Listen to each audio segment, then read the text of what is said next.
Apparently, John has created like an IMDb page. He has like headshots taken, and it's like, bitch, don't you sell tile? Stay in your lane, stick to tile, girl. I've been a nasty girl, nasty. I've been a nasty girl, nasty. I've been a nasty, nasty, nasty. Hi everybody, welcome back to my channel and welcome to my recap of the second episode of season 14, Real Housewives of New Jersey. These recaps are a little bit delayed because I filmed the first one 6 days late because I had a sinus infection last week and I'm still dealing with like some sinus allergies. And then this one's delayed a little bit because I was editing the first one. And so after this video, we should be all caught up so that way I can film these closer to being in real time. Yes, thank you for bearing with me and also bearing with me and sticking with me through this transition that I'm having or that I'm going through here on YouTube. I still don't exactly know what I am doing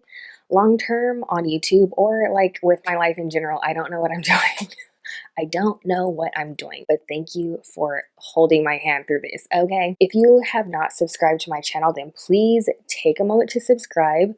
And without further ado, let's get into it now. Okay, so we open this episode with Danielle Cabral taking her daughter to go get headshots done. I think her daughter is maybe around 5 years old or so. And I guess Danielle wants her to be a model or something like that. So we open up to her at the photo shoot and then she mentions that she is throwing a party for her husband who had a brain tumor removed, and so it's just kind of like a celebration of life recovery. So yes, Danielle mentions that she's throwing this party and all the girls are invited. Danielle during this segment also mentioned how she is still not in contact with her brother. Her brother cut off contact with her. Let me know if you watch the show and you know why her brother cut her off, because I feel like she explained a little bit before, but it was never quite clear. She's saying that it's kind of like out of the blue, but I feel like anytime somebody goes no contact with a family member, the person who like they cut off, that person always says like, oh, I don't know why. They just stopped talking to me one day, knowing good and damn well, deep down inside, they know the real reason. I may be wrong, but I feel like this is one of those situations. She also mentions that her brother had a baby, or else it was one of his kids' birthdays or something like that, and she sent a gift to him, and that her brother sent it back. Girl, what's the tea on that? And now Danielle is upset with her father because she feels as though her father is taking her brother's side, because Danielle feels as though her father should have stood up for her in the situation where her brother sent the gift back. So now Danielle is mad at her dad, and she said that she cut off contact with her dad now because of that. So my thoughts on that are, anything could have happened. I don't know, but I just feel like whenever somebody cuts you off, their reasoning for the person cutting them off is just kind of like, I don't know, one day they just stop talking to me and they're sending gifts back. I feel like they're concealing the truth, or maybe they're in denial of the truth of why they got cut off. I could be wrong. Her brother could be like a narcissist or a psychopath for all I know. I don't know, it doesn't make sense. And then on top of that, the fact that she's now cutting her father off because her dad didn't in her mind stick up for her. I find that to be weird. But then she did say that she's like, well, I'm not talking to my dad, but he's still in my kid's life and he still talks to me. I heard her say that and I was like, what the hell does that mean? I understand the part where it's like, oh, well, I don't want a relationship with you, but you can have a relationship with my kids. Although I also feel like if I'm bold enough to cut you off, then you're not going to be in my kid's life either. That's just my opinion. If I give you the kiss of death, you're not going to be in my kid's life. Especially to cut off a parent or grandparent of your children. I feel like they must have done something so wrong to you to the point that you want to cut them off. And also, it's like, what do you mean he's talking to you, but you're not talking to him? Does he like text you and then you just ignore his text and don't reply? Does he call you and you ignore his calls? Like, I don't know. I just thought that was kind of weird. Hopefully this season, the real reason comes out as to why her brother cut her off.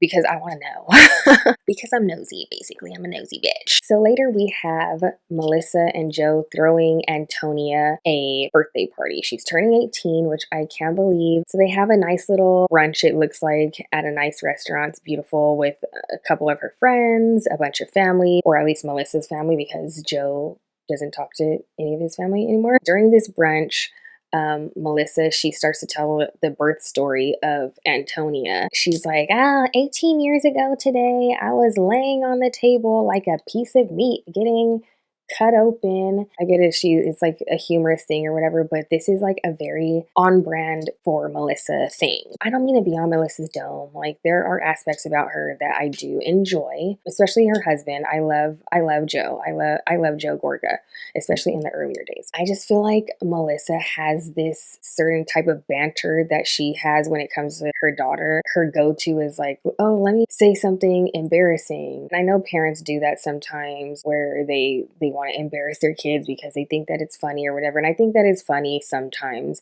but I just feel like she's always constantly doing that, where it's like, oh, let me just say something very embarrassing on camera. Not that like giving birth and having a C-section is embarrassing, but you have to watch the episode and like feel the tone of it.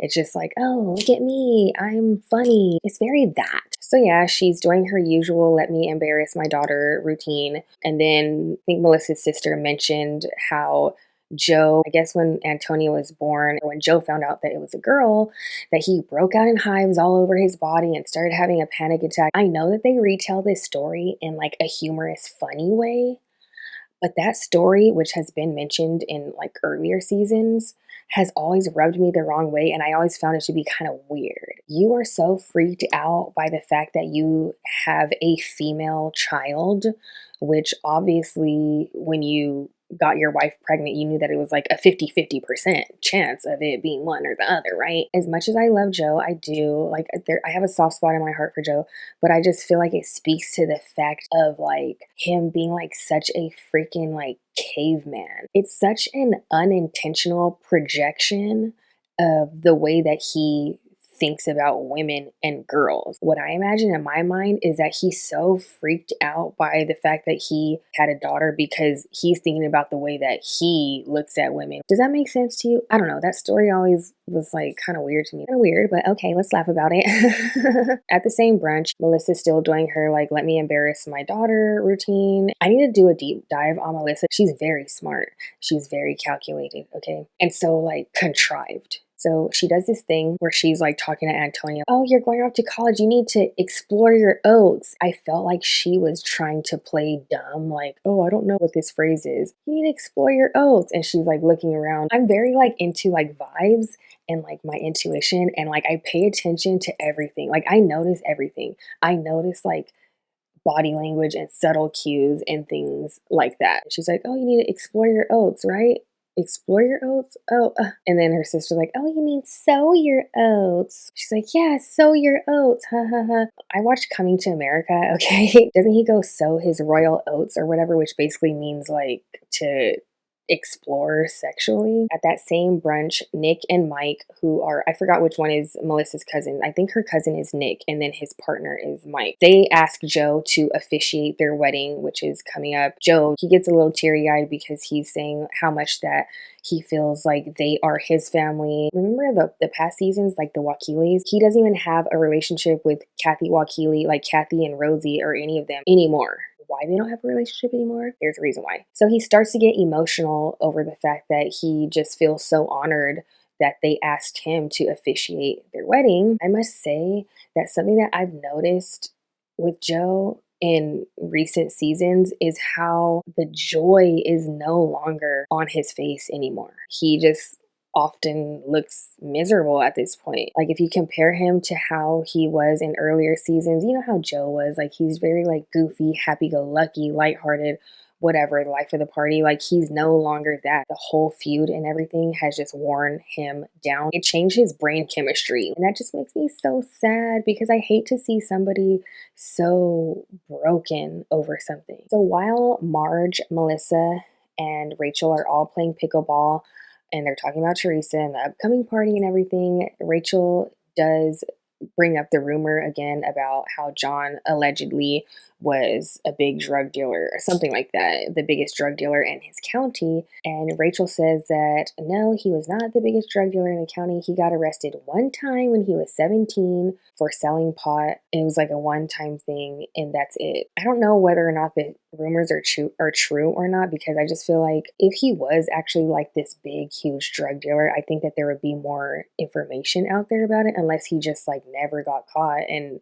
this is just something known amongst people in the underworld, which obviously is a possibility. Stranger things have happened, but I'm personally not too hung up on the rumor. There's always the rumor, right? So later in the episode, we have Rachel and John meeting with Jenn Fessler. Rachel feels as though Jenn Fessler is straddling the fence, and she just is really irritated at the fact that Jenn Fessler is still friends with Teresa and she really, really likes her. This is where I personally start to get annoyed, okay? Rachel, for somebody who claims to be so unbothered, is like so freaking pressed by Teresa. Same with John, the eighth real housewife. The eighth housewife, that's what I'm gonna call him. The eighth housewife, John, is so pressed by Teresa. And Rachel is basically at this point telling Jenn Fessler that she should not be friends with Teresa. Like, she should not be friends with her. And John's like, well, I can't associate with anybody who is friends with Teresa. You can't be friends with her. Like, I can't associate with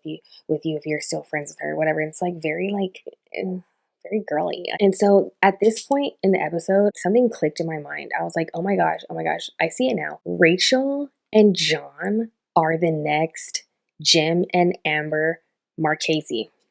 They're giving me that vibe at this point. And it's only episode 2. And I'm so annoyed with them as a couple. I am literally so annoyed. It's like, get a storyline, please. Why are you guys here? And by the way, I was like looking on Reddit, and apparently John has created like an IMDb page. He has like headshots taken, and it's like, bitch, don't you sell tile? Don't you have like a tile and like granite, marble, whatever company?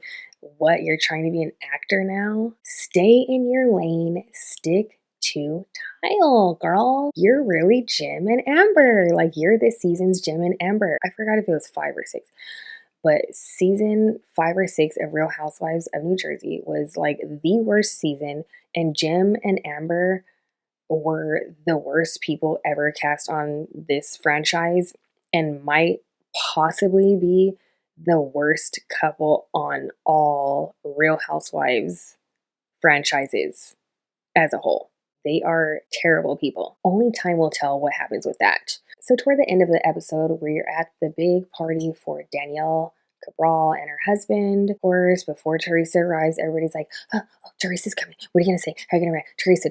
So they're all sitting around enjoying cocktails and whatever. You see Melissa and Danielle like quietly talking about Jenn Fessler's party that Rachel threw. And I think Rachel could kind of hear them, but they're saying how at Jenn Fessler's party, there was no food. Can I make a public service announcement? Bitch, do not throw a party without food. I don't care if it's a child's birthday party, a fucking kickback.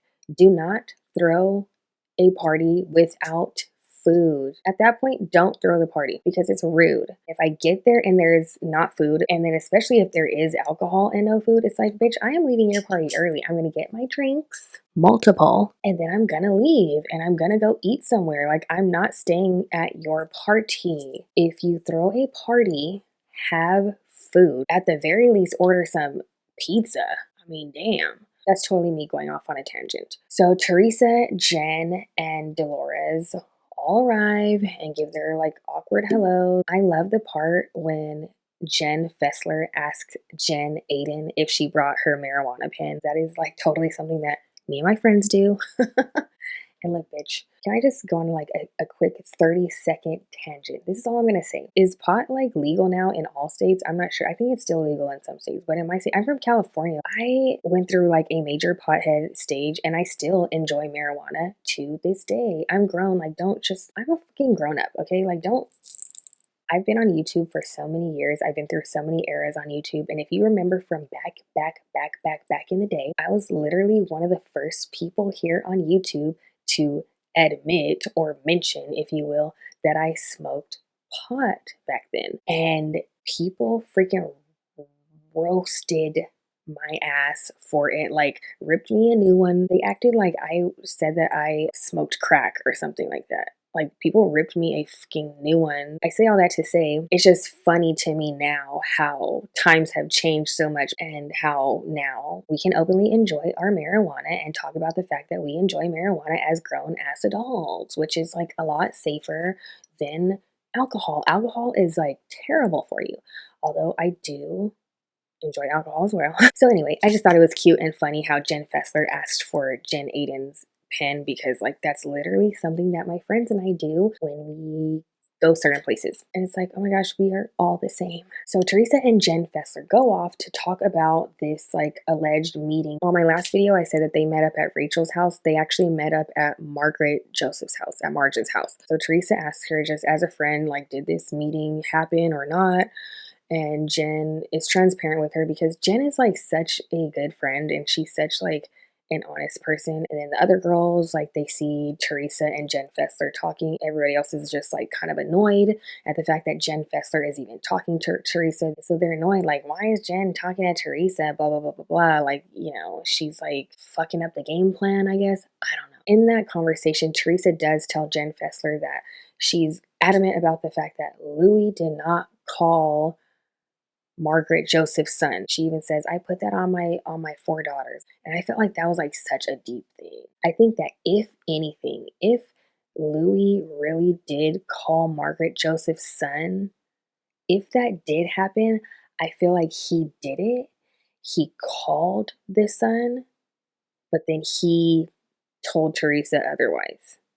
That's my theory. I don't think that Teresa would lie, and then especially lie and put something on her daughters. But I also wouldn't put it past Teresa to just accept whatever Louis tells her, and for Teresa to just stick her head in the sand, because she does have a history of playing dumb, or not even playing dumb, but being oblivious, being aloof, and sticking her head in the sand when it comes to certain things. She has a history of that, okay? And so that's just like my personal theory of what may have happened. The key takeaway here is that Jenn Fessler and Teresa are friends. I think they hug it out at the end, and Rachel is pissed off. Rachel is so mad that they're talking and that they're friends. She's like,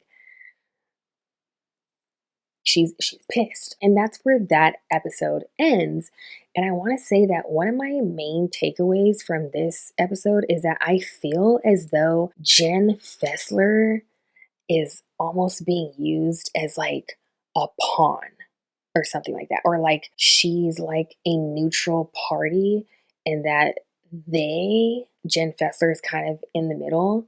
And I feel like this group right here really wants Jenn Fessler to be on their team. And so far it's not happening, and they're mad about it. But I have to end this video now because my battery is literally about to die. Thank you so much for watching. If I'm not here, I am on Instagram, I am on TikTok. I will leave links to everything that I can down below. Yeah, that's it for this video. Thank you so much for watching. Bye.